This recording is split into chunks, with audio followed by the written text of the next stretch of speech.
Pani suseda, prepáčte, chcel som sa spýtať na to tanečné trio tuto, čo cvičí u vás v dome.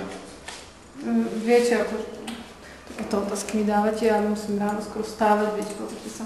Bola som tu s mojimi dievčencami sa trošku prejsť, lebo oni si vyžadujú strašne veľa ako starostlivosti. Napríklad táto, ona je až z Bulharska. A viete, ona tiež nemá rada také skore stávanie, ale... Pardon, na tej tanečnici som sa chcel spýtať. Ste počuli, že tuto v dome sa... S dievčatami nacvičujeme také tanečky, keď chodíme ako na prechádzky, ale dnes sme si nič nedali, lebo zase táto bola strašne unavená, lebo mala bolavú nohu a viete, akože ja som z toho unavená, keď s nimi potom celé dni len chodím a oni potom nechcú a ja už neviem... Čiže nič ste o tých tanečniciach nepočuli? Neviem, čo sa ma tu pýtate, ale proste aj táto naša ďalšia, keď sme boli minulé na prechádzke, tak ako nechcela vôbec tancovať. Ja som bola z toho smutná, ale niektorí akože tak otrvažní prihlásime aj do tanečnej, ale ona nechcela naozaj. Tak ako neviem, čo s tým spravím, lebo zase ostatné sú aj celkom tak nadané a viete, akože to si vyžaduje naozaj celého človeka, aby sa im venoval od rána do večera. Neviem, čo akože s nimi bude ďalej, ale ako dnes nie.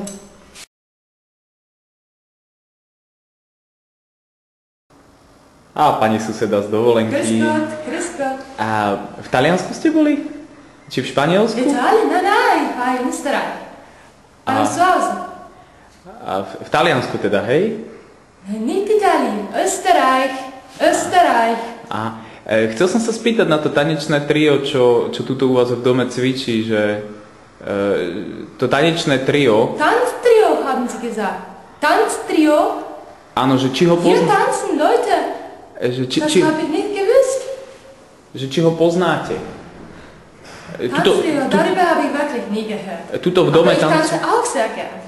Tuto v dome... Das ist etwas wie Sehnsucht oder, wie soll ich es sagen, Tanzen, es ist so unvorstellbar. Tuto v dome tancuje také trio tanečné. Tuto v dome u vás. Und welcher Stock? Drittes? Achtes? Nepoznáte teda asi. Na, es tut mir leid. Ďakujem. Wiederschön.